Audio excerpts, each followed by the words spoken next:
Muito bom dia a todos, a graça e a paz do Senhor Jesus Cristo. Nós vamos encerrar hoje o pensamento no livro de Esther. A gente viu um pouco da história do Mardoqueu, junto com Amã. Hoje eu quero pensar a história de Esther e as lições que essa moça deixa para a gente. Queria que você abrisse comigo lá no livro de Esther. É o último livro da Bíblia, se contássemos de maneira cronológica. O último livro do Antigo Testamento, se considerássemos a cronologia dos fatos acontecidos no Antigo Testamento. Na organização dos livros históricos, ela está posta, ou ele está posto, como o último livro mesmo também.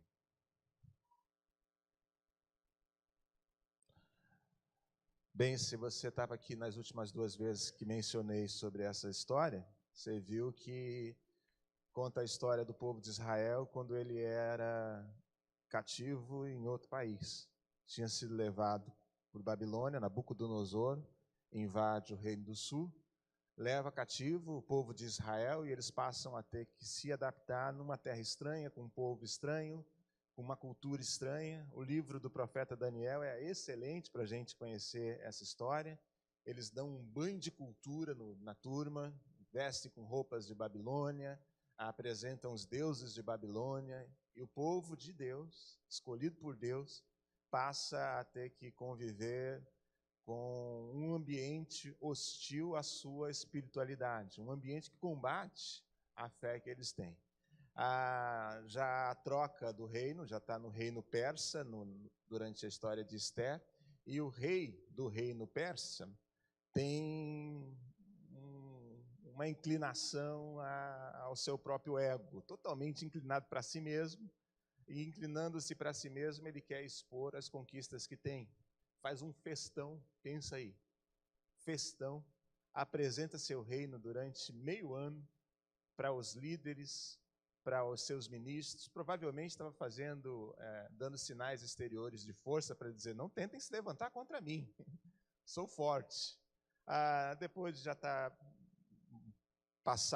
ter passado do ponto da bebida, o capítulo 1 do livro de Esther, diz que ele chamou a rainha Vasti, capítulo 1, verso 9 da sua Bíblia, se você olhar, é onde está registrada essa história.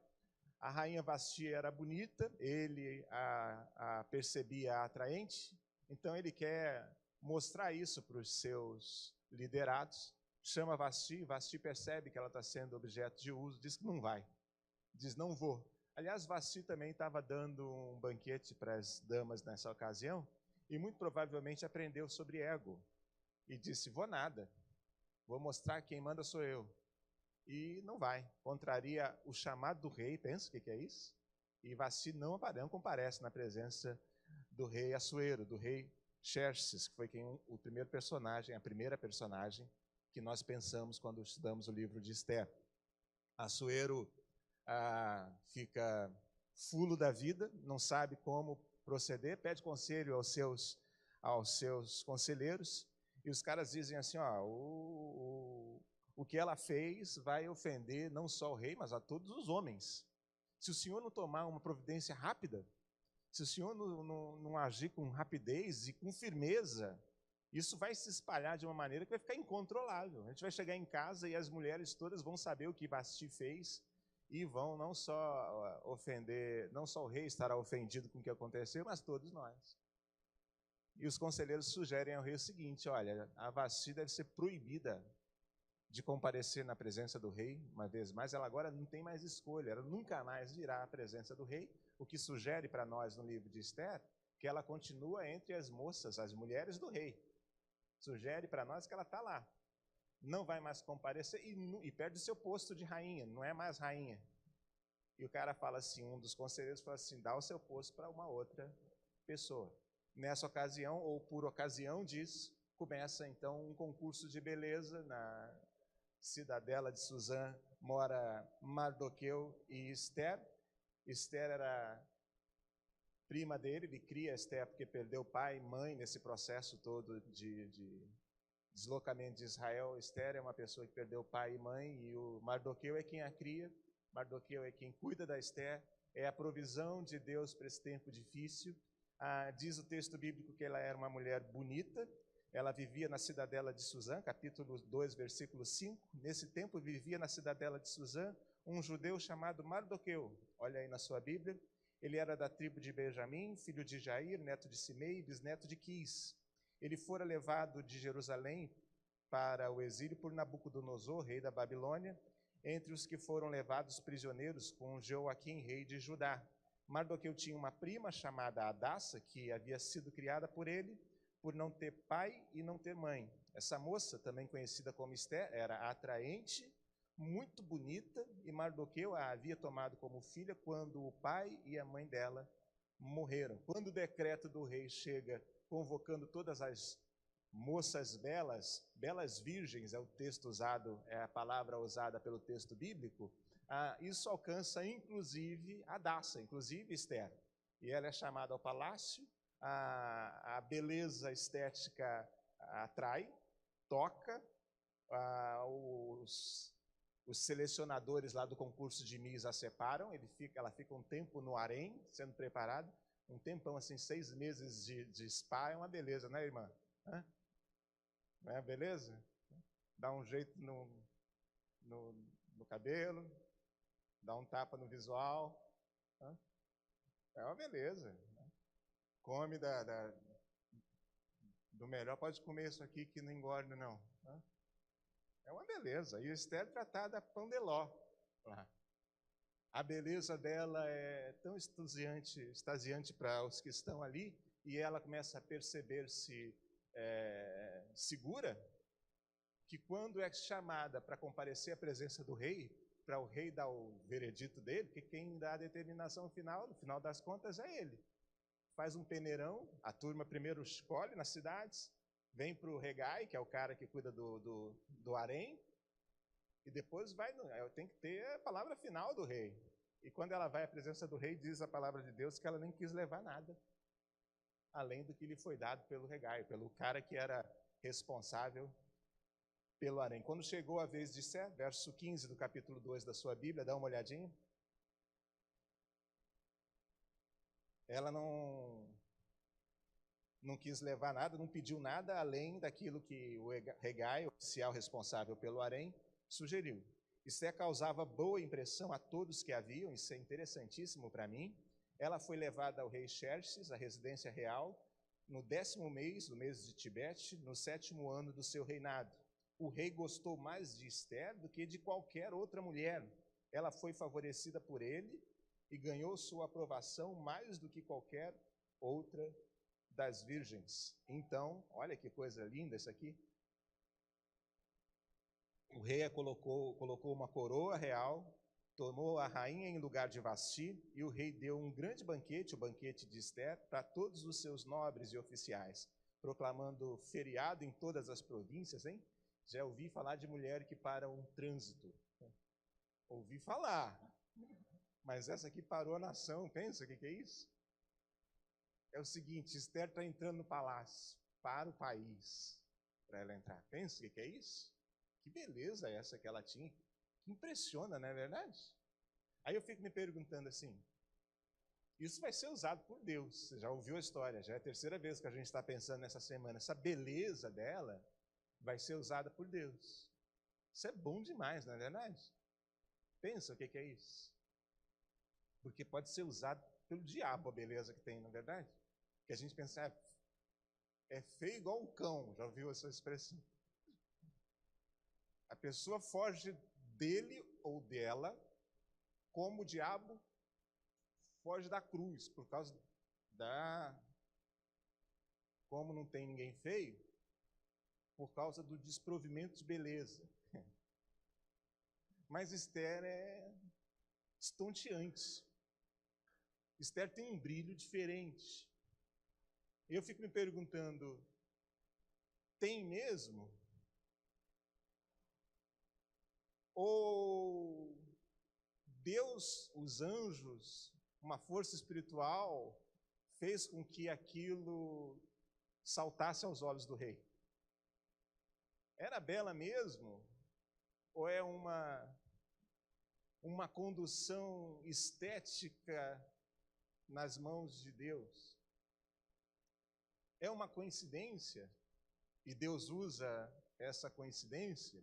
É um plano natural, e Deus pega do que tem no plano natural e fala, é isso que está acontecendo, é isso que eu vou usar. Porque Esther vai ser ícone para a salvação desse povo aqui. Ou é Deus conduzindo a história e controlando a minha e a sua vida em alguns momentos?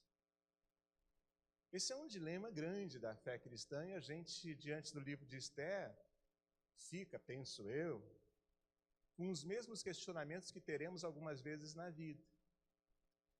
Você chegou onde você chegou, por exemplo, por causa dos seus belos olhos azuis? Assim, não, pastor, eu fiz por onde? Estudei pra caramba. Foram muitas noites em claro. Eu me dediquei muito. A minha conquista foi suada. Ou Deus te deu todo o ambiente preparado? Sabe, a gente vive esses dilemas. E Deus usa tanto um quanto o outro, dizendo, vou pegar esse aqui, que se dedicou muito e que chegou, e eu precisava de alguém que se dedicasse, que chegasse. Esse aqui chegou. E assim, entre 15 que chegaram, Deus põe a mão e fala, vou pegar aqui, porque depois que Deus pega dos 15, qualquer um é qualquer um, para ele é poderoso na mão dele e é eficaz. Ou ele conduz desde o início a nossa história. Esse é um dilema que inquieta a gente, não é verdade? O lado positivo do dilema, menos inquietação. O lado positivo do a vida me trouxe até aqui com os esforços que tive, ou com as fragilidades que tive, para botar o lado negativo. Ou foi Deus quem empurrou a minha vida e ela chegou aonde chegou. Por que você chegou aonde chegou? Quando o dilema é positivo, como o de Esther, tanto faz como tanto fez. A gente fica feliz com um e com o outro. Mas a definição disso define muito sobre o que Deus a gente tem.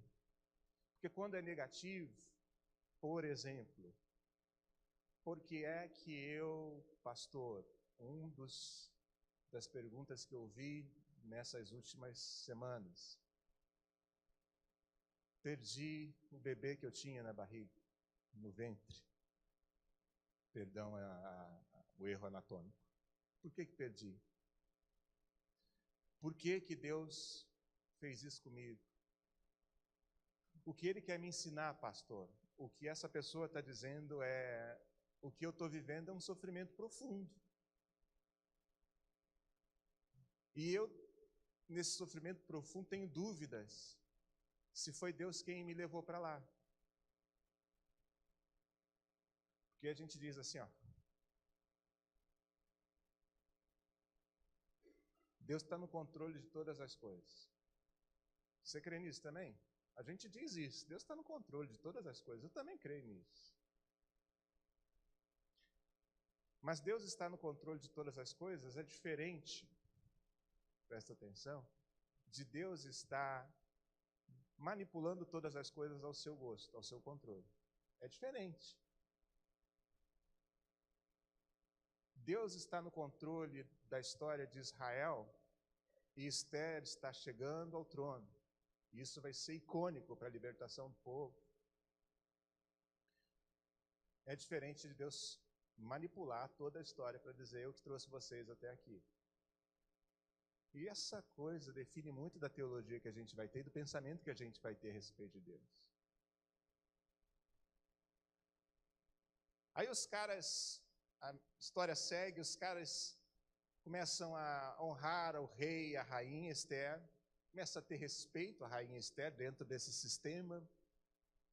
O Mardoqueu, cuidadoso que era, e aí de novo dá a pergunta, é cuidadoso porque sempre foi cuidadoso e Deus aproveita do cuidado que teve?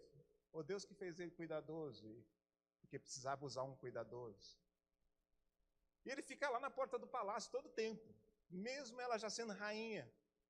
Ele fica lá meio que tentando cuidar igual o pai que já liberou o filho, mãe que já liberou o filho e a filha, mas fica meio que de longe, controlando o casamento, falando assim, será que está tudo bem lá? Uns de maneira muito respeitosa e discreta, né? Fica meio de longe, querendo ter notícia. Doida para pegar o telefone e ligar para saber, está tudo bem? O feijão saiu direitinho, que aquela jararaca fez? Está doida para saber, mas não liga. O WhatsApp perguntando, filha, está tudo bem?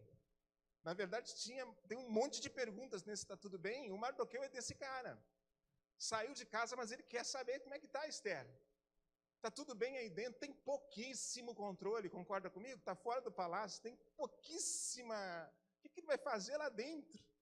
Mas estava acidentalmente, e eu vou usar acidentalmente com bastante aspas, no lugar certo, quando 2 soldados reúnem-se ali e começam a conspirar para matar o rei. Há uma conspiração para matar o rei.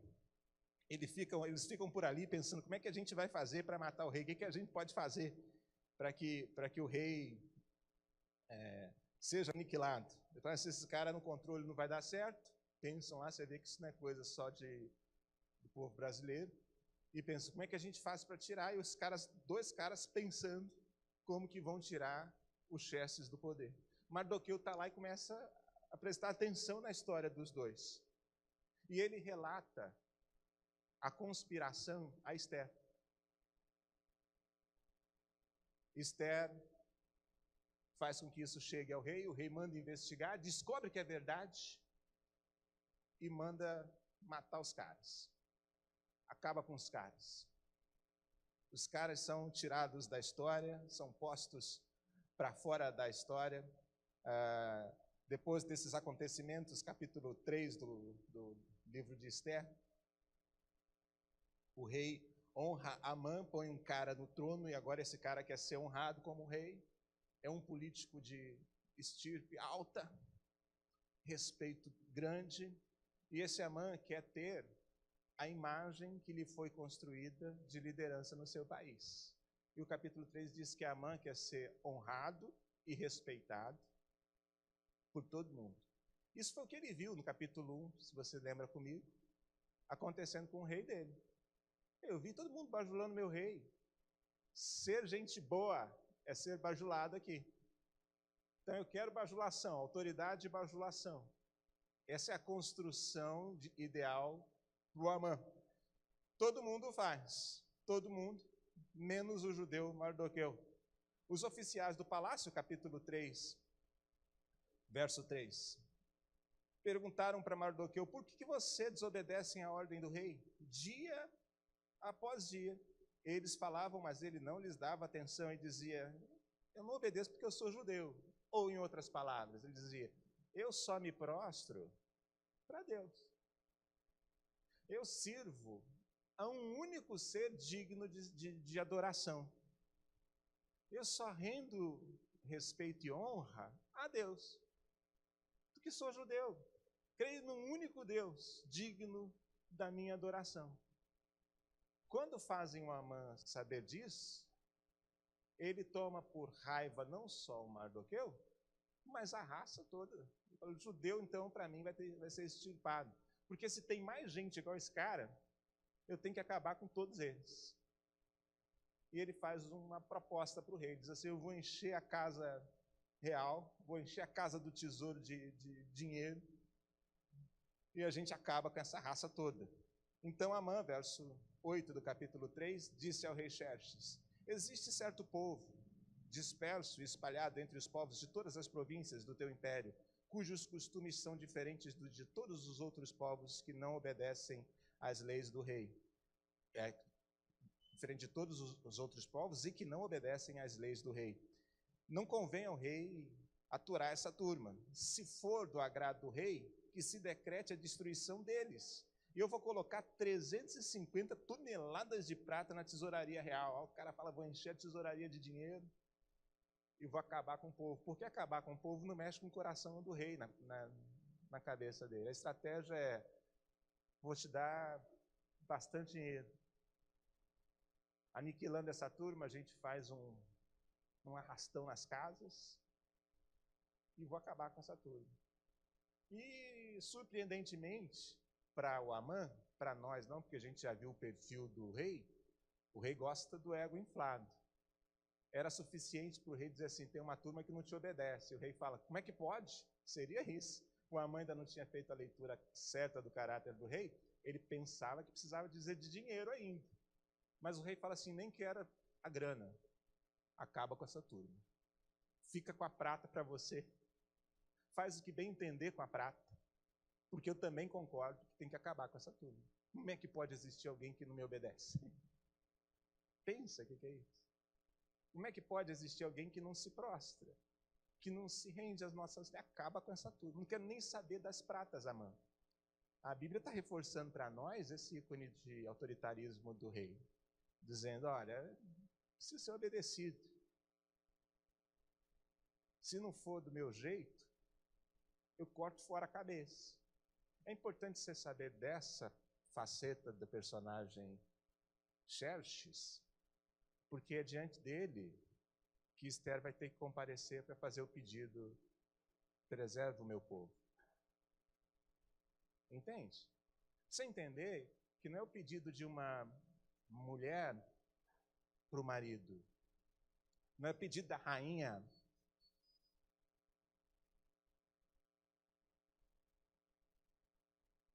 É que está bloqueado, até desbloqueado dá tempo, é ruim mesmo. Dificulta mesmo, eu sei. E eu quero que você seja tolerante, porque quem é de nós que nunca esqueceu de botar no Vibracol? A propósito, se você esqueceu, ainda há tempo de...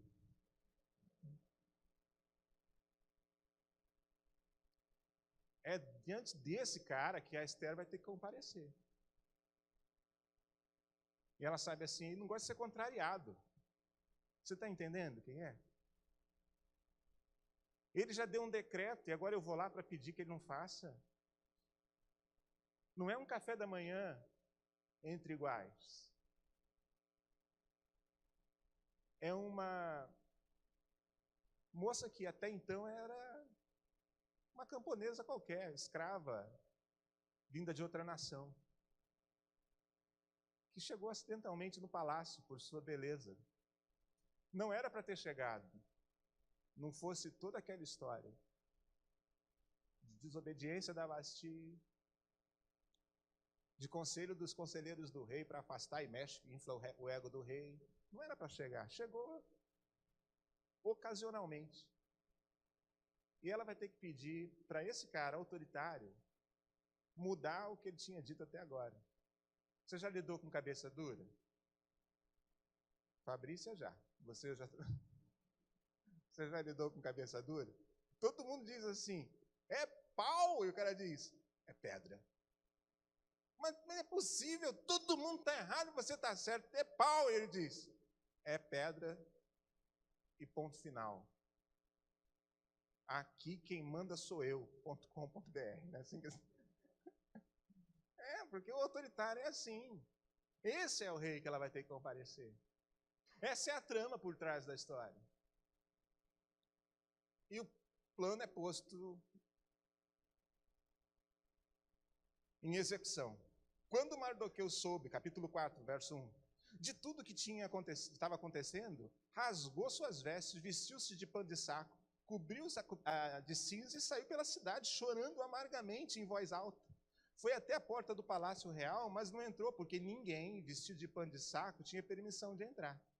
Em cada província onde chegou o decreto com a ordem do rei, houve grande pranto entre os judeus, com jejum, choro, lamento. Muitos se deitavam em panos de saco e cinzas. Quando as criadas de Esther e os oficiais responsáveis pelo harém lhe contaram o que se passava com Mardoqueu, ela ficou muito aflita e mandou-lhe roupas para que vestisse e tirasse o pano de saco. Mas ele não quis aceitá-las. Então Esther convocou Atá, um dos oficiais do rei, nomeado para ajudá-la, e deu-lhe ordens para descobrir o que estava perturbando Mardoqueu e por que ele estava agindo assim. Atá foi falar com Mardoqueu na praça da cidade, em frente à porta do palácio real. Mardoqueu contou-lhe tudo o que lhe tinha acontecido e quanta prata Amã tinha prometido depositar na tesouraria real para a destruição dos judeus. Conta para Esther tudo isso, é isso que está acontecendo, é por isso que eu estou triste, é por isso que eu estou arrasado. Nós vamos ser extintos da história. Se Amã executa o plano, hoje eu e você só íamos ter a eleição para fazer, porque nem ia ter igreja cristã. Porque a extinção do povo judeu era o não nascimento do Messias. Você está entendendo o que está aí? Nós não teríamos cantado assim: Tu és o Deus da minha salvação. Ou, vamos lá, poderíamos cantar glórias a Ele pela criação, poderíamos de uma maneira termos sido alcançados por uma revelação dele, ele nos dissesse quem era, mas nós não estaríamos cantando a salvação, porque havia uma promessa que o Messias nasceria daquele povo. Não está em risco só a vida de Amã, estava em risco o culto de hoje à noite. Entende o que está aqui? A vida falei Amã? Falei mal. Mordecai. Eu já falei, já troquei outras vezes durante o sermão. Então, todas as vezes que eu trocar, você considera. O Mardoqueu, o Mordecai, não era o único lá. Ela insistiu, verso 10, ou ela o instruiu, que dissesse o seguinte para Mordecai, para Mardoqueu: todos os oficiais do rei e o povo das províncias do império sabem que existe somente uma lei para qualquer homem ou mulher que se aproxime do rei no pátio interior, sem por ele ser chamado. Será morto, a não ser que o rei estenda o cetro de ouro para a pessoa e lhe poupe a vida. Olha só, ela está dizendo: como é que eu vou comparecer lá? Pensa isso. Porque se eu entrar sem ser chamada, ele pode me matar. Todo mundo sabe disso. E já tem 30 dias que o cara não me chama. Em outras palavras, ela está dizendo assim: aquele entusiasmo do início do casamento, sabe? Aquele negócio da lua de mel, de querer, acabou. O cara não me procura mais. Ela está dizendo assim. Ele já não está tão empolgado assim. Eu sei que alguns de vocês sabem o que é isso. E o rei está dizendo: não me chama mais. Como é que eu vou comparecer lá? Agora, olha para mim aqui. Você sabe a história. Ela vai comparecer na presença do rei, vestida com uma roupa que o rei olha assim e fala: oh! Não é, Dilma? Não é de pensar isso? Que roupa é essa? E o rei levanta o cetro. Já falei para vocês no último encontro que o autor bíblico é inspiradíssimo por Deus, porque diz que o rei olhou para Esther sedutora. E o autor bíblico, com tudo isso revelado, diz que o que ele sentiu foi misericórdia. Tá doido. Tá doido que eu ia ter uma palavra tão boa para usar. O pastor Mauro certamente ia ter, mas eu ia ter outra para dizer: o que você acha que o rei está sentindo, essa? Eu ia dizer: é para falar no púlpito, Senhor? Ele dizia: é para falar no púlpito. Eu ia dizer assim: então eu não sei muito bem o que ele está sentindo, não. Eu ia sair da história. O pastor Mauro ia dizer assim: misericórdia, porque ele podia executar. Mas eu, com minha mente ruim que tenho, pecador. Mas o autor bíblico não tem a minha mente, ele tem mente boa. E diz que o rei teve misericórdia dela. Aí eu vou te fazer pensar de novo comigo. Esse cara é construído para nós com uma imagem egocentrada, autoritária. Ele fica tão vazio de não ser reconhecido quando a Vasti não comparece na presença dele, chamada por ele, que ele chega nesse extremo. Uma desobediência não é tratado com um castigozinho, assim, ele é severão, né? Corta tudo. Porque ele queria ser reconhecido.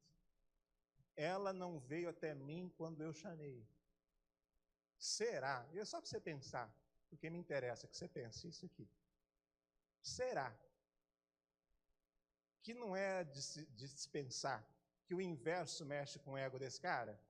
Eu tinha uma mulher, eu tive uma rainha, que quando eu chamava, não vinha. Agora eu tenho uma que me procura sem eu chamar. Não é de se esperar que isso mexa com um cara desse?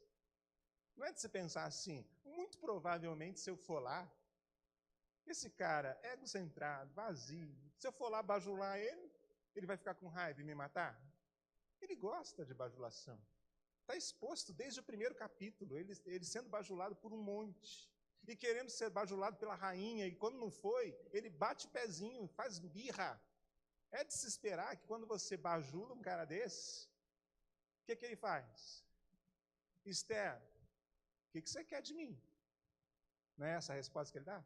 Se você quiser metade de tudo que eu tenho, eu dou. Não tem gente que você sabe assim, se eu bajular direitinho, eu levo na conversa. Tem ou não tem? Você conhece gente assim? Tem ou não tem? Você não conhece nenhumzinho assim? Você só não quer falar, né? Você está pensando assim, tem, meu marido. Você não... Tem, minha mulher. Estava brava comigo e eu já sabia. Aí eu passei ali naquela loja, comprei um batonzinho para ela. Ela ia falar um monte que eu já sei, mas eu cheguei com um batom em casa de R$30. Calei a boca com batom. Não é? E ela pensa assim, o ambiente está tão bom, não vou falar nada hoje não. Não é de se esperar, pensando por essa ótica, que o rei falasse assim, está tudo certo. Isso é que é mulher de verdade. Porque a outra não. Cheia de vaidade, cheia de si mesmo. Eu falo e ela me contraria. A Amélia não, a Amélia que é mulher de verdade. Não tem qualquer vaidade, é humilde. Chega aqui para mim, assim, olha como é que ela se vestiu só para mim, para vir na minha presença. O que é isso, hein? Mas Esther não enxerga isso. E é bom que Esther não enxergue isso. Ela é insegura. Ela diz, ele vai acabar comigo. Ele vai me matar. E é bom que ela não enxergue isso, porque ela não é cheia de si. A Bíblia não relata para nós assim. Esther, sabendo isso do coração do rei Assuero, do rei Xerxes, agiu dessa maneira manipulando. Esther vai.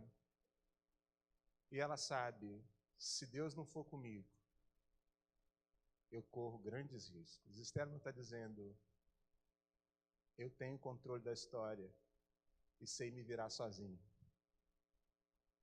Para incluir Deus na história, nessa equação de um jeitinho bonito, mas que eu ainda não acho legal, ela podia dizer, obrigado, Senhor, pela beleza que o Senhor me deu. Veio do Senhor, obrigado pelo cuidado que tive, mas seduzir o rei, pode deixar que eu sei. Esther não é essa. Esther é o tipo que sabe, se o Senhor não for comigo, a coisa pode dar muito errado. E ela fala pro primo dela assim, reúne a turma, porque nós vamos orar. O Mardoqueu tem que dar um puxãozinho de orelha nela até, porque ela não enxerga isso. Fala assim, você está com medo de ir? Você está pensando se vai? Aí o Mardoqueu fala assim, deixa eu achar o versículo. 12. Quando Mardoqueu recebeu a resposta de Esther, ele mandou dizer assim, não pense que pelo fato de estar no palácio do rei, você será a única entre os judeus que escapará. Pois se você ficar calada nessa hora, socorro e livramento surgirão de outra parte para os judeus. Mas você e a família do seu pai morrerão. Quem sabe se não foi para um momento como esse que você chegou à posição de rainha. Esther mandou essa resposta para ele. Vá reunir todos os judeus que estão em Suzã. Jejuem em meu favor. Tá falando, vamos orar. Vamos ficar na presença de Deus. Apesar do nome Deus não ser usado no livro de Esther, está sugerido aqui. Vamos nos colocar na presença de Deus. Não comam nem bebam durante 3 dias e 3 noites. Eu e minhas criadas jejuaremos como vocês. Depois disso, irei ao rei, ainda que seja contra a lei. Se eu tiver que morrer, eu morrerei. Mardoqueu retirou-se, cumpriu todas as instruções de Esther. E 3 dias depois, Esther vestiu seus trajes de rainha, colocou-se no pátio interno do palácio, em frente ao salão do rei. O rei estava no trono, de frente para a entrada. Quando viu a rainha Esther ali no palácio, no pátio, teve misericórdia dela, estendeu-lhe o cetro de ouro que tinha na mão. Esther aproximou-se, tocou a ponta do cetro. O rei lhe perguntou, o que há, rainha Esther? Qual é o seu pedido? Mesmo que seja metade do reino lhe será dado. Respondeu Esther, se for do agrado do rei, venha com Amã, a um banquete que lhe preparei. Disse o rei, tragam Amã imediatamente, traga o cara depressa. Rapidinho, que ela está linda demais. E vai fazer uma comida para mim. Fazer um banquete para mim. É bonito. Veio até mim. E olha de novo o ego do cara. e vai dar um jantar em minha homenagem? Rápido, procura o Amã. E ela faz o jantar, eles comparecem ao jantar, o Mardoqueu está na entrada do palácio ainda, naquele dia, verso 9 do capítulo 5. Amã saiu alegre e contente de lá, dizendo, a rainha vai dar um banquete. Só chamou 2 pessoas importantes para o banquete. O rei, que é marido dela, ela tem que chamar mesmo. Mas, fora esse, ela chamou a mim. Todo mundo me honra, até a rainha. A rainha me reconheceu, saiu feliz da vida. Alegre e contente é o texto, é a palavra usada na minha versão. Mas ele ficou furioso quando viu Mardoqueu, que estava junto à porta do palácio real, e não se levantou, nem mostrou respeito à sua presença. Amã, porém, controlou-se e foi para casa. Reunindo os seus amigos, Zeres, sua mulher, Amã vangloriou-se de sua grande riqueza, dos seus muitos filhos e de como o rei o havia honrado e promovido acima de todos os outros nobres e oficiais. Ele acrescentou, além disso, eu sou o único que a rainha Ester convidou para acompanhar o rei no banquete que ela vai oferecer, que ela ofereceu. Ela me convidou para comparecer amanhã com o rei, mas tudo isso não me dará satisfação enquanto eu não vi aquele judeu Mardoqueu sentado junto à porta do palácio. Enquanto eu vir aquele judeu Mardoqueu sentado junto à porta do palácio. Aí a mulher dele tem uma ideia genial. Então, Zeres, sua mulher, e todos os seus amigos lhe sugeriram uma ideia boa. Manda fazer uma forca de mais de 20 metros de altura. E logo pela manhã, peça ao rei que Mardoqueu seja enforcado nela. Assim você poderá acompanhar o rei ao jantar e alegrar-se. A sugestão agradou a Amã e ele mandou fazer a forca. 20 metros, dá o quê? Quanto tem esse pé direito aqui? Esse pé direito nosso aqui tem quanto? Vocês são ruins igual a mim para isso, né? Você da área, quanto tem esse pé direito aqui, mais ou menos? Quanto? 9. Tá, 2 vezes isso aqui, pensa aí. O cara quer que todo mundo veja o negócio, tá entendendo? 2 vezes isso aqui, mais ou menos. É para todo mundo ver. Eu vou botar ele na forca de 20 metros, vou fazer um negócio assim, que vai marcar. Ele quer que todo mundo veja. Aliás, a mulher dele também gosta desse negócio de aparecer, que fala assim, bota uma forca de 20 metros. Ninguém nunca mais vai te obedecer, nem eu. Bota lá. Aí o cara gosta da ideia. Ele vai implementá-la no dia seguinte. Olha o capítulo 6, verso 1 da sua Bíblia. Naquela noite. Não é assim que diz? Aí eu vou perguntar de novo, porque eu gosto demais disso. Naquela noite, o que aconteceu aí? O rei não consegue dormir. Já teve insônia? Eu tenho toda noite. Já teve insônia? Já teve uma noite que você fala assim, não consigo dormir, vira para o lado, vira para o outro. O dia clareia e você não dorme. O rei estava nessa. Não conseguia dormir. Aí ele fala assim, pega as atas das reuniões que a gente fazia, as crônicas reais, para eu ler. Porque ler as crônicas reais deve dar sono. Ler a Bíblia dá, com certeza. As crônicas reais deve dar também. Aí o rei pega as crônicas para ler, e ele lê lá nas crônicas, nos registros reais, a história dos 2 carinhas que estavam do lado de fora, tramando contra ele, que alguém descobriu. Aí ele fala assim, o que a gente fez para honrar o cara que descobriu que eu ia ser assassinado? O plano de assassinato contra mim. Aí os caras dizem assim, nada, não fizemos nada, não honramos o cara. Aí, não honramos o cara? Não fizemos nada.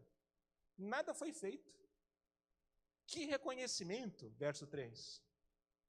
Mardoqueu recebeu por isso? Perguntou o rei. Seus oficiais responderam, nada lhe foi feito. O rei perguntou, quem está no pátio? Aí era Amã chegando cedinho. Amã tinha acabado de entrar ao pátio externo do palácio para pedir ao rei para enforcar Mardoqueu. É coincidência ele perder o sono? Ou liberou um diabo do sono para... Diabo do sono, não. porque do sono é anjo. Um demônio da... Eu trabalhei quando eu tinha 16 anos num laboratório chamado Bebral, na nossa cidade. Eu fazia curso para trabalhar para o Bebral. E eu fiquei no turno da noite, com a turma que trabalhava no turno da noite, fazendo meu estágio. E tinha um senhor barbudo, muito experiente, próximo de aposentar, e ele dizia assim: a primeira coisa que você tem que aprender no turno da noite, para você nunca se machucar, é que tem uma bruxa à noite, com uma vassoura, que enfia nos nossos olhos e dá sono na gente. Quando a bruxa da vassoura enfiar a vassoura nos seus olhos, vá lavar o rosto, vá fazer alguma coisa, porque a vassoura da bruxa te faz dormir trabalhando na máquina e pode acontecer um acidente. Ele estava querendo dizer, quando você sentir sono, para o trabalho. Mas eu não conseguia só pensar em outra coisa, porque eu tinha 16 anos, eu pensava na vassoura da bruxa que vinha de noite, e trabalhar à noite para mim era terrível. O rei teve falta de sono porque a vassoura da bruxa entrou no olho, e coincidentemente, está percebendo quanta coincidência que acontece nesse texto de Esther? Aí o Amã entra no dia seguinte de manhã no pátio. E o propósito dele, diz o autor, é pedir para o rei: eu vou enforcar, autorização, vou enforcar um judeu antes dessa coisa toda. Eu vou matar um, é uma amostra grátis só do que nós vamos fazer, deixa só esse. É um sharewarezinho, deixa eu fazer. E ele vem entrando pelo pátio. E o rei determinado a honrar o Amã. Aí o Amã, errei de novo. É a vassoura da bruxa aqui. Está repreendido. Está determinado a honrar o Mardoqueu. E o Amã entra pelo pátio para pedir a morte do Mardoqueu. Os oficiais responderam assim: quem está entrando ali no pátio cedinho é Amã, ele que está no pátio. Façam entrar depressa, o rei fala. Entrando Amã, o rei perguntou assim: olha que coisa linda. A Bíblia, Deus tem um senso de humor extraordinário, irmão, extraordinário. Façam entrar rápido. Aí o Amã entra. Aí o rei pergunta assim para o Amã: o que se deve fazer ao homem que o rei tem o prazer de honrar? Aí o que o Amã pensa? Quem é o homem que Deus vai honrar? Que o rei vai honrar? Sou eu, é nós. Ele pensa. Entrando Amã, o que eu devo fazer?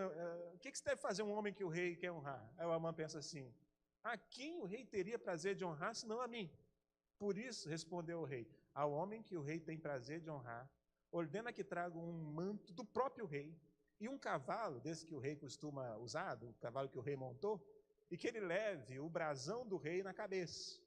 Em seguida, sejam o manto e o cavalo confiado a alguns dos principais nobres do rei, e ponham eles o manto sobre o homem que o rei deseja ordenar e conduzam sobre o cavalo pelas ruas da cidade, proclamando diante dele: é isso que se faz com quem o homem que o rei quer honrar, deseja honrar, tem prazer de honrar. Aí o rei fala assim: boa ideia. Gostei desse negócio. Você é bom mesmo, minha irmã. O Amã fica assim. Deu certo. O rei ordenou a Amã assim: vá depressa, põe um manto, põe um cavalo, e o oficial assim que eu honro muito é você. Então pega o cara lá, pega o Mardoqueu, põe o manto, põe no cavalo e sai puxando pela cidade, gritando: esse é o cara esse é o homem que o rei quer honrar. Eu adorei essa ideia, você é criativo. Botei o cara certo para trabalhar comigo. Leva o Mardoqueu. Mardoqueu é puxado pela cidade com um cara que construiu uma forca mais alta que esse negócio que a gente está aqui para matar ele. Você pensa o coração dele? A Bíblia não dá muito detalhe, mas pensa que quer voltar para casa. E esposa que dá esse tipo de conselho, fica em casa no WhatsApp querendo saber: e aí? Falou com o seu chefe? O que ele não fica? Pensa que quer voltar para casa e fala assim: e aí, como é que foi lá com o rei? Fala assim: como é que foi, sua miserável? Pensa o que é isso? Voltar para casa e falar assim: eu estou vindo agora na Amaral Peixoto. Puxei um cara na maior peixota inteira, essa miserável. Me perdoa, Senhor.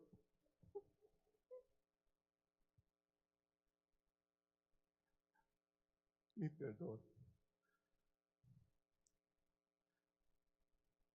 Bem, mas aí o rei e o Amã vão para o banquete, capítulo 7. O rei e Amã foram ao banquete com a rainha Esther, capítulo 7 da sua Bíblia, a história seguiu.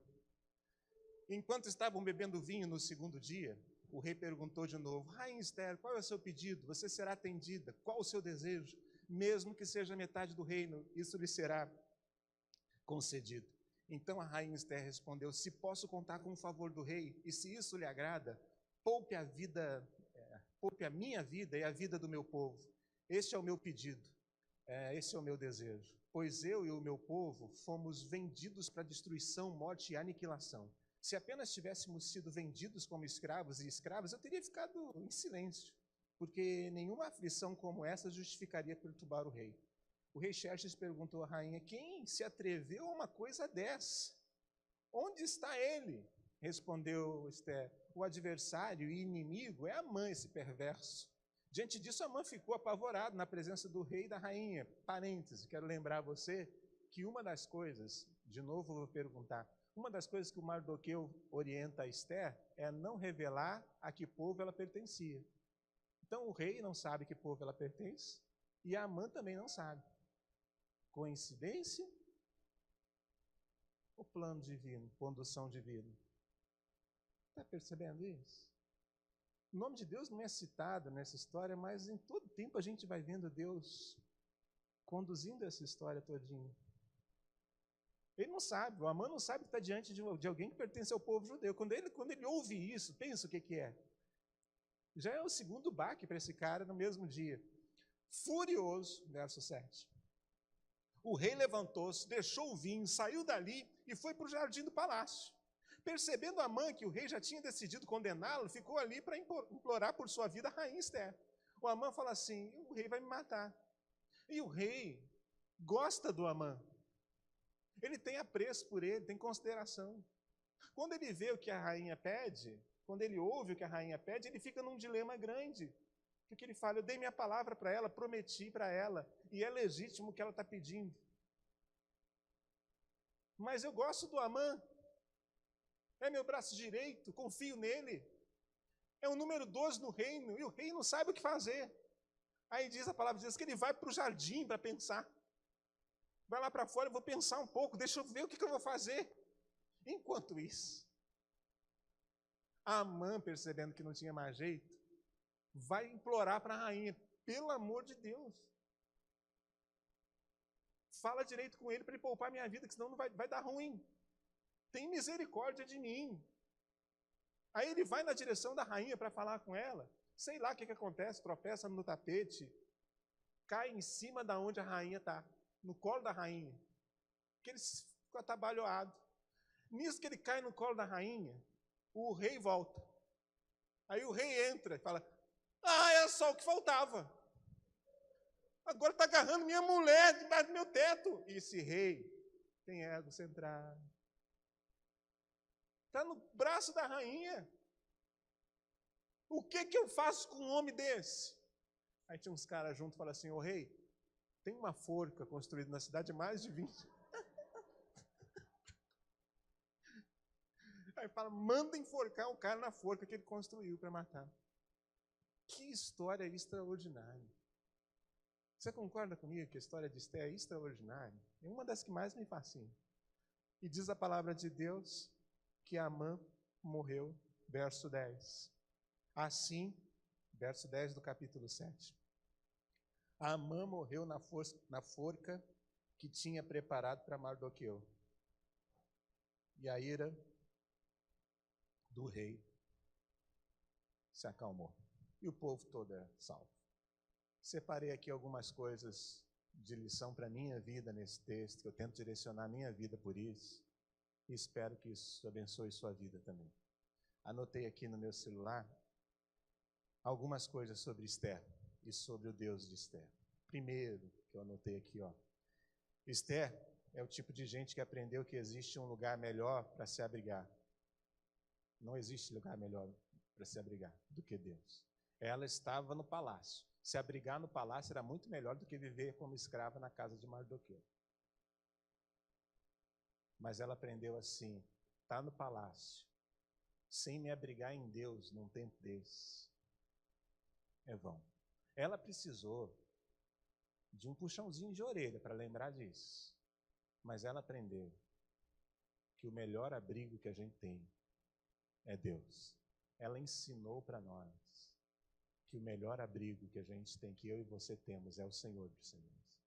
Não é, olha para mim, a igreja que você frequenta, não é a instituição, não é o pastor da igreja que você frequenta, é o Senhor, Criador dos céus e da terra.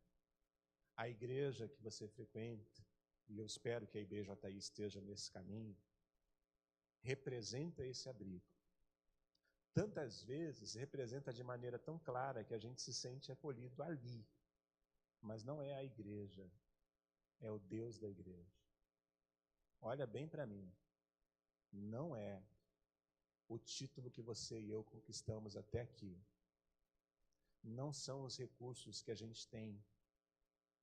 Não são os recursos que a gente não tem.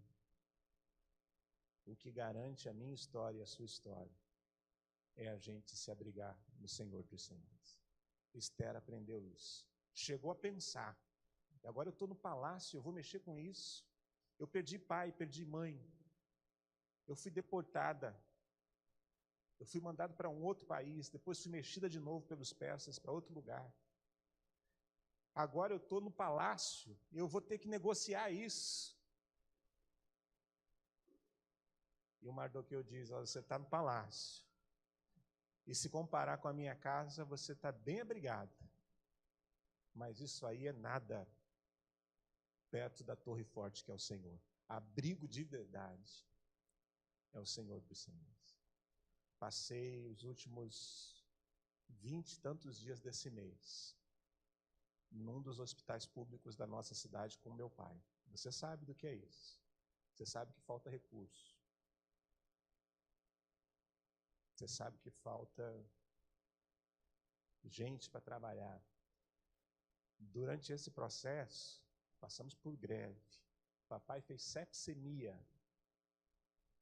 Você sabe o quão difícil é combater sepsemia. Você sabe. E eu olhava para aquela estrutura toda, bem precária. Eu visito o hospital que você fica internado.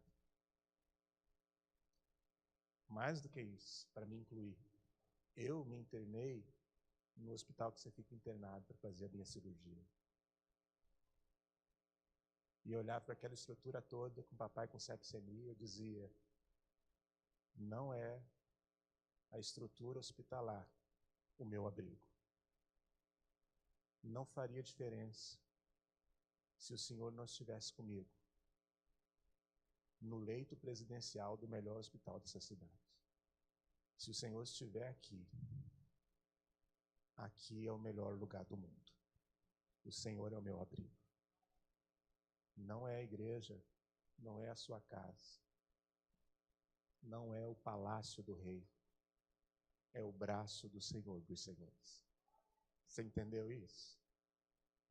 Você entendeu isso? Você entendeu quem é que nós estamos para adorar aqui? Você entendeu que privilégio é estarmos aqui? Não pela estrutura que a gente tem, mas pela pessoa que a gente tem. Deus está aqui conosco. Ele é o nosso refúgio, fortaleza, socorro, bem presente no tempo da angústia. Eu me despedi de papai algumas vezes, porque eu achava que era importante para ele e muito importante para mim. A gente parecia estar diante da morte, para nós parecia. Algumas vezes a gente falou com clareza, talvez essa seja a nossa última conversa. E papai disse: eu tenho algumas coisas que eu preciso te falar, quando foi recobrando lucidez. Ele falou muita coisa sem lucidez que eu não tenho coragem de falar aqui. Muita coisa. Falou muita coisa com lucidez que eu jamais falaria aqui. A gente se despediu um monte. Lá para 20 e tantos dias eu disse assim, pai, não vamos mais conversar sobre essas coisas não, que está ficando ruim. Se o senhor sair daqui, eu não sei como é que eu vou olhar para sua cara e você para mim depois. Falando, e aquele negócio que a gente conversou? E aquele negócio que a gente pôs sobre a mesa? A gente riu um pouco. Papai está em casa hoje, para a glória do Senhor. Não está andando, fala muito pouco, está acamado, mamãe está com um trabalho do tamanho do mundo ao redor dela. Mas, de novo, Deus é o nosso refúgio, fortaleza, socorro bem presente no dia da angústia. Pouquíssimas pessoas, pouquíssimas, talvez eu conte no dedo da mão do Lula, entrou no hospital para visitar papai. Pouquíssimas entraram. Eu não vi você lá. O que te perde, você perdeu o direito de dizer assim, você não foi me visitar, para você também não foi. Estamos iguais daqui para frente. Mas eu não me senti desamparado pela minha igreja em tempo algum e nem pelo meu Deus em tempo algum. Ele estava lá comigo. Ah, o seu amparo foi porque ele saiu? Não. O meu amparo foi porque Deus estava lá. E se papai não tivesse saído, eu estava amparado no melhor lugar do mundo. O Hospital Antônio Pedro? Não. O braço forte do Deus que me ama. Esse é o nosso abrigo. Não é o palácio, seja lá de quem for, é o Senhor dos Senhores. Amém, irmão? Eu creio nisso, eu espero que você creia nisso também, porque em tempos de palácio, talvez a gente pense que tenha toda a estrutura que precise. Até vir um Mardoqueu e falar para nós, você está doido? Você está doido, homem? Isso é só layout. O que faz diferença mesmo é mão do Senhor na sua vida. Foi isso na vida de Esther. Outra coisa, Deus sempre tem os recursos necessários para cumprir o seu propósito na nossa vida. Deus sempre tem. É difícil para mim, eu entendo muito Esther, ou pelo menos, até prefiro falar desse jeito. Eu leio Esther a partir da lente que eu tenho para a minha própria vida, de timidez, de insegurança. O último lugar que eu ia querer estar todo domingo, todo fim de semana, e muitas vezes durante a semana, era falando publicamente. Eu não queria isso. Eu sei a pouca estrutura financeira que tive, a pouca formação cultural que tive. Pregar, dar palestra é legal. Você monta assim 10 palestras e sai rodando por aí falando as 10 palestras que você tem, ó, tranquilo. Domina 10 palestras e olha lá que eu estou sendo generoso em falar 10. Você vai ouvir os 3 grandes filósofos do Brasil hoje. Se você ouviu 5 palestras deles, você ouviu tudo que eles têm. E são os 3 maiores filósofos do Brasil. Não vou citar eles não, porque depois eles ficam com raiva, está sendo gravado agora. Você dá uma olhadinha só. Não quero ser carnal nessa crítica, nada disso. Quero ser espiritual na crítica, mas dá uma olhadinha que você vai ver que você leu tudo que tinha que ler. Agora pensa que quer falar para o mesmo público, 2 vezes por semana, pensa, durante tantos anos, tendo que ser relevante, numa sociedade onde tem disponível o que você quiser, para quem você quiser ouvir. Isso para uma pessoa insegura como eu, isso é um inferno. E como é que você resolve isso, Wesley? Tendo a certeza, e eu louvo a Deus, porque de alguma maneira Ele tomou meu coração com isso. Ou senão eu fiquei doido, mas eu sou um doido feliz. Eu sei que os recursos para uma caminhada vêm do Senhor dos Senhores. Aprendi. Eu olho para mim e falo, Deus, não vai dar certo. Eu sofri para a gente mudar para cá, eu sofri. Porque eu falei assim, lá no Valão, a gente era na Rua do Valão, como é que é o nome da rua? Ari Parreiras, era recuadinha, atrás de nós era um morrinho, a gente ficava ali escondidinho, era gostoso, pequenininho. Já tinha me acostumado, reuníamos 60 pessoas, estava ótimo. Foi uma luta para me acostumar com 60. Me acostumei e falei, vamos mudar. Aí nas empolgações falava assim, lá é muito melhor. Lá cabem quase 300 pessoas. Eu falo, melhor para quem? Aí fala, vamos divulgar na internet. O Roberto fala, eu falo, ótima ideia, Roberto, vamos fazer esse negócio. Eu vou para casa e falo, meu Deus, agora vai passar na internet. Vou sofrendo. Como é que você vence? Eu falo, eu aprendi a confiar que o recurso para enfrentar o que precisa ser enfrentado com propósitos de Deus, vem de Deus. Não vem de mim. Não vem de mim. Vem do Senhor do Senhor. A gente mudou para cá, aliás, esse é um bom exemplo. Já contei algumas vezes aqui, vou contar mais uma. Um pouco recurso para pagar que a gente pagava aqui. Uma vez alguém me perguntou assim, num grupo de amigos pastores, é verdade, Wesley, que quando a IBJI saiu da Ari Parreiras para Paulo César, vocês não tinham recurso e foram para pagar o dobro do que 2 vezes o que eu falei, não é verdade. Aí o cara falou, mal terminei a frase, ele falou assim, não falei que isso era boato? Eu falei, é boato mesmo. Nós saímos para pagar 3 vezes mais. E você imagina o coração de alguém inseguro como eu, tremendo assim, pensando, Deus, como é que vai ser esse negócio? Essa turma toda acreditou, a perna tremia. Nunca sobrou muito dinheiro, nunca sobrou. Mas nunca faltou recurso para a caminhada do Senhor. Nunca faltou.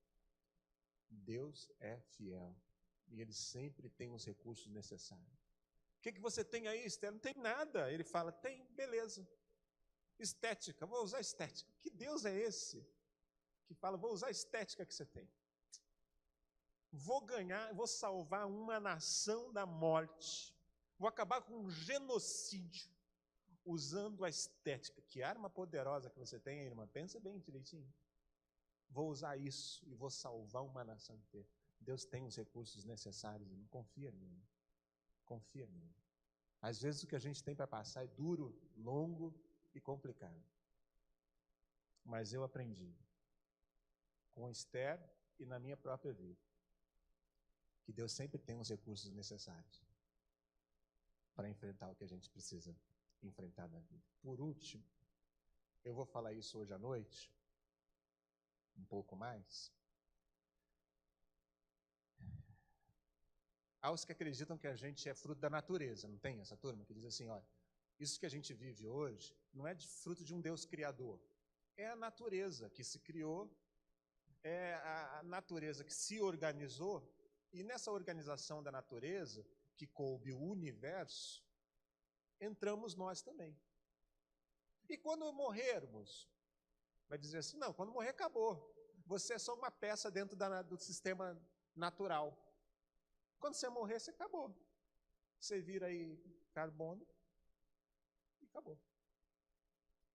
Mas, então, por que eu queria ser outra coisa? Não, não tem como você ser outra coisa. Você está dentro de um sistema fechado, natural, que se organizou e se desorganizou tantas vezes. Nessa organização e desorganização, tem você e tem eu. Um dia a gente para de existir. Você é preso e presa dentro desse sistema natural. Olha que coisa. Essa é uma visão, um jeito de pensar ali. Somos escravos de um sistema natural que não tem uma mente externa e nós estamos presos aqui. Não tem escolha para nós, vamos morrer aqui e vamos ficar presos aqui.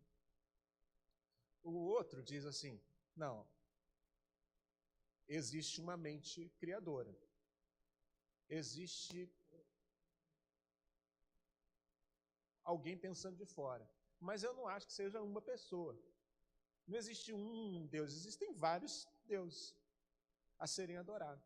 E você tem que saber certinho a que Deus você pede. Pede para o Deus certo que você consegue.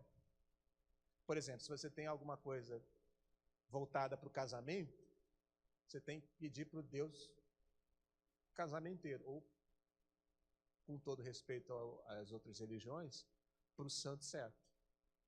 Faz a oferenda certa para o santo certo, ou faz a tortura certa para o santo certo. Se o santo não te obedecer, você vira ele para a parede. Não tem esse negócio? porque tem vários deuses a serem seguidos. Ou, ainda, agora para os monoteístas como nós, existe um Deus, mas ele não liga muito para você. Existe um Deus, é um só. Esses somos nós, monoteístas. Mas ele está tão ocupado, você acha que Deus está aqui hoje mesmo prestando atenção em você? Isso é um dos pensamentos, tá bom? Não é o meu. Você acha que Deus está aqui hoje pensando em você, tendo uma eleição do tamanho que tem a eleição para acontecer no Brasil hoje? Com Haddad de um lado e Bolsonaro do outro, uma coisa tão grande dessa. Os extremos, e Deus ia estar aqui hoje, reunido com a gente aqui, quase 200 pessoas só. Mas, nessas 200 pessoas, se ele estivesse aqui, você acha que ele está importando com o que está na sua casa? Com o que está no seu coração? Com o que está na sua... Deus é grande demais para isso. Aí, quando eu vejo a história de Esther, eu vejo, assim, uma moça órfã e tendo sua vida todo o tempo cuidada e conduzida por Deus. Isso me dá uma paz tão grande de que a minha vida também vai ser assim. De que o Deus que a gente serve não largou a gente ao acaso na vida. Ele se importa direitinho com você e comigo. Como está seu coração, com a tristeza que está dele, com a alegria da conquista que se teve. Ele se importa. Por trás da história das nossas vidas, tem um Deus conduzindo a gente de maneira gentil, muitas vezes discreta, como no caso da Esther, mas gentil, amorosa, dizendo: eu vou cuidar de você e você vai chegar aonde eu preciso que você chegue, aonde eu desejei que você chegasse. A vida vai te bater muito, Esther, Wesley, mas eu vou cuidar de você enquanto você caminha na vida, enquanto ela bate em você. A gente vai chegar do outro lado.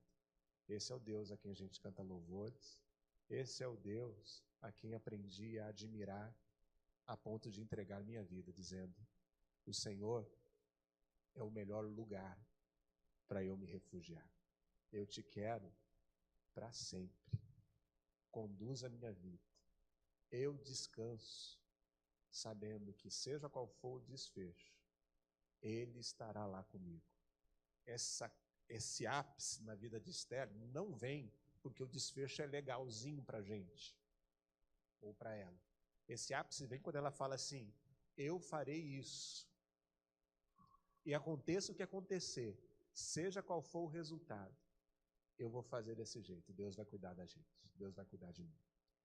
A minha oração é que a gente tenha força para ser assim. Lá no prédio, vou encerrar com essa. Teve assembleia de condomínio. Quando eu aluguei o apartamento, o proprietário falou assim: uma das condições que eu queria, Wesley, que eu não abro mão, é que eu participe das assembleias. E eu falei: maravilha. Eu não estou indo nem à assembleia da minha igreja. O senhor pode ir. Então, eu nunca fui. Aí, nessa semana agora, alguém me ligou dizendo assim: você pode aparecer? Queria muito que você aparecesse. Queria que você desse algumas ideias. E aí eu fui. A assembleia foi de crente, gente, assim, fora a cerveja e uma turma lady, sabe? Turma boa. E terminou tudo uma maravilha. Pediram algumas opiniões, eu, bem tímido, dei. Maravilha. Quando acabou, o grupinho se reuniu e começou a elogiar a assembleia, dizendo: que coisa boa, que maravilha. Tantas outras quebra-pau, e aqui a gente é muito amigo e tal. Eu falei: pô, legal, rapaz, vou vir de novo nesse negócio aí. E aí um dos caras falou assim: você tem TV por assinatura? Eu falei: tem. Tem. Vocês também têm? Tem. Rapaz, tem um negócio agora que saiu, é um aparelhozinho. Você compra esse aparelhozinho, custa 250 a 500 reais. Instala e libera todos os canais. E não tem mensalidade mais. Eu falei: mas que maravilha! Maravilha esse negócio, que eu já estava pensando em cancelar a TV por assinatura para ficar só com Netflix, que é mais. E esse negócio aí, 3 prestações do outro, você já pagou, não paga nunca mais. Olha, e mais. Tem futebol livre, tem canal adulto, livre. Eu falei, beleza esse negócio. Eu falei, pô, legal. Como é que faz? Ele falou assim, eu vou abrir. Aí abriu assim um site aqui, ó, um monte para comprar. Eu falei, isso aí é legal? Aí o cara falou, claro que não, né? E aí a parte ruim foi começar a desdenhar de mim. Falar assim, mas tão ingênuo esse moço. Você queria mesmo que fosse de graça? Quase que teve quebra-pau na Assembleia nessa hora. Quase que eu estraguei tudo. Me deu um mal-estar, sabe? Que eles falando assim, se ingênuo, deixa de ser bobo. Aí logo chegou na questão que tinha que chegar.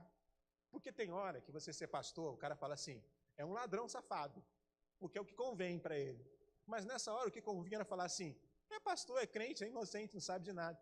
Nessa hora é inocente, não sabe de nada. Porque o discurso é como convém. Mas passou. E logo chegou no assunto que chega em toda reunião, até hoje. Graças a Deus, hoje acaba esse negócio da eleição. Não acaba? Tem terceiro turno, irmão? Aleluia. Pode falar em língua quem consegue. Pode... Logo chegou. E logo chegou nos ataques. De que esse não presta e esse não presta. Não tem isso. Esse não presta, é tudo safado. Eu falei, não, alto lá. Alto lá. Porque os caras, todos eles, são só nós que chegamos lá. Os caras que estão lá, ou os caras que querem estar lá, todos eles, são só nós que pegamos decodificadores e burlamos as leis. A questão é que agora está nas nossas mãos, quando chegamos no poder, mais do que decodificadores de R$250. Mas os caras que a gente critica, somos nós que chegamos lá. E mesmo os inocentes, como vocês disseram, como eu, vão ter suas fragilidades e esquisitices. E a única coisa que é capaz, olha que maravilha de assembleia é essa, que é capaz de nos salvar de um ou de outro, é o refúgio no Senhor dos Senhores. Porque se eu e você não nos refugiarmos lá, nós vamos nos perder. Agora, a gente refugiado lá, já não importa mais o rumo da história. Se morrer, que seja. Se viver, glorificado seja o nome do Senhor. Esther conseguiu passar dessa linha e dizer, já não importa o resultado, me importa viver do jeito que Deus quer que eu viva.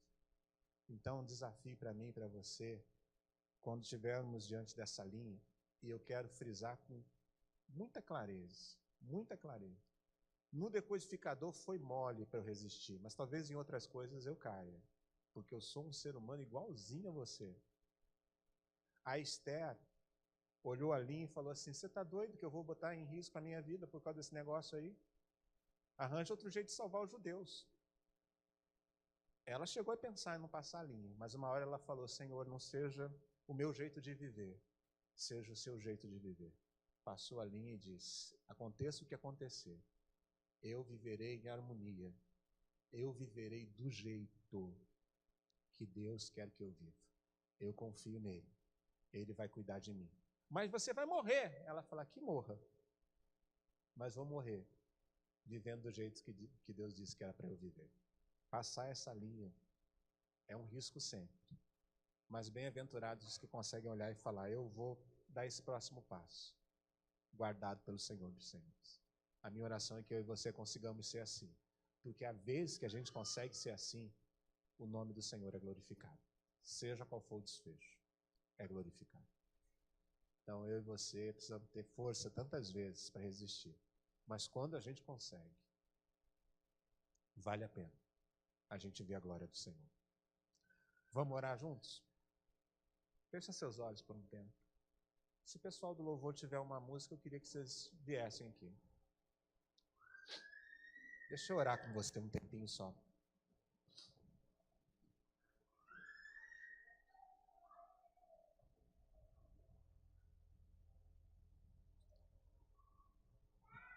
Vamos orar juntos? Chegou para nós um pedido pela internet. Uma das irmãs que está assistindo a gente pela internet, pediu que nós orássemos por sua mãe, que está internada no Santa Marta. Eu quero dizer que creio do jeitinho que eu falei. Em tempos de luta e de dor como esse, refúgio no Senhor é o que socorre a gente de verdade. Então nós vamos orar sim. Vamos orar por essa moça, por essa irmã que tem a mãe internada no Hospital Santa Marta. Mas eu quero orar com você também. Quero orar com você que também precisa disso. Eu quero isso, Wesley, me refugiar no Senhor. Eu preciso disso. Eu não quero me segurar no palácio, na estrutura que tenho ou na estrutura que não tenho. Eu preciso desse refúgio, eu preciso desse abrigo, eu preciso ser acolhida, Senhor, ser acolhido, Senhor, nesse lugar secreto, nesse tesouro que é a Tua presença. Eu quero te desafiar hoje, te convidar hoje a mergulhar nisso. Eu quero te incentivar a confiar o coração, a descansar o coração, de que Deus vai cuidar dos recursos necessários. Ele sempre cuida. Ele sempre cuida. Nem sempre, aliás, a maioria das vezes na minha história, nem sempre sobra, mas nunca falta. Deus sempre cuida da gente. Ele é provedor. O povo passou um tempão no deserto e Deus foi provedor no tempo de deserto. Deus foi provedor. 40 anos de luta. E Deus disse: eu não vou deixar envelhecer as suas vestes, as sandálias do seu pé. Eu vou cuidar do maná todo dia, todo dia.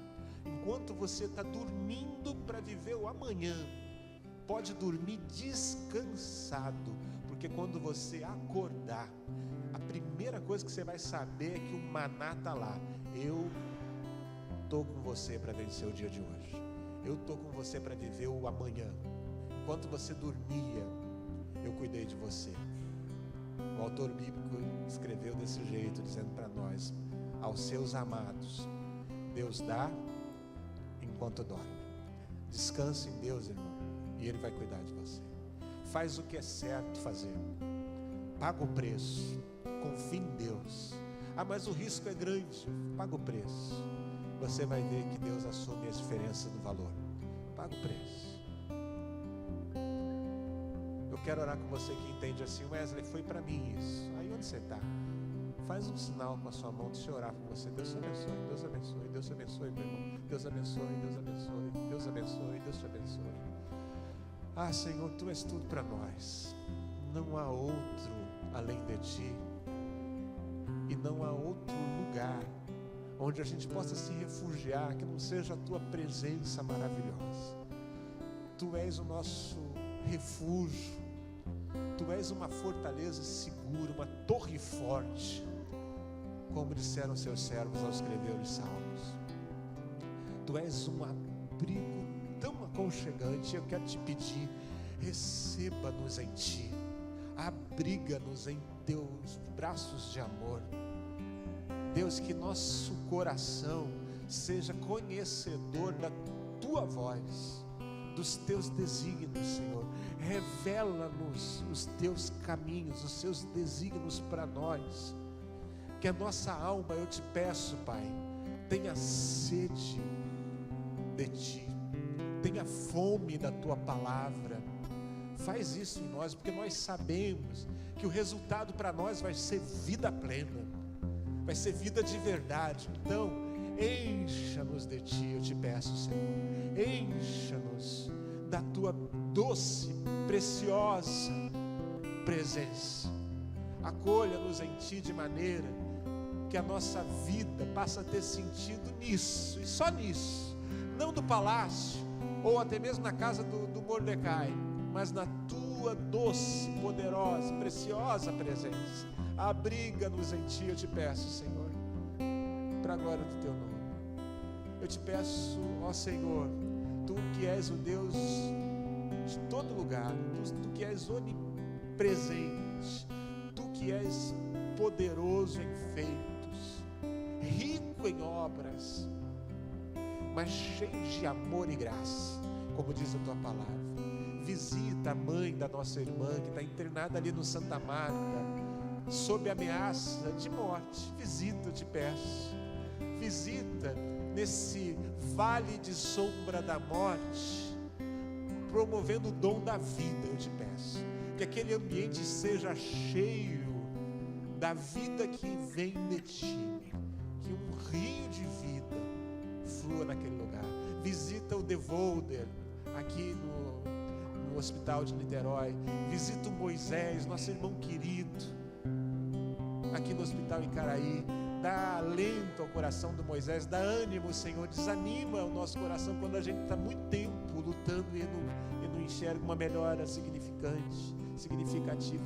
Dá ânimo ao nosso irmão Moisés, Pai, que naquele silêncio que tantas vezes a gente testemunha dele, haja uma presença que diga tudo o que é necessário. Faz assim. Visita os irmãos que a gente nem sabe que está internado. Visita os que estão lutados e que a dor do luto amargurou o coração. Faz assim. Tira a amargura e transforma em graça, em alegria. Vestes de louvor, eu te peço, no lugar do pranto. Te pedimos assim, fazemos assim, porque sabemos do teu caráter, do teu amor por nós. Oramos respaldados pelo nome que é sobre todo nome, Jesus, nosso Salvador. Amém, amém.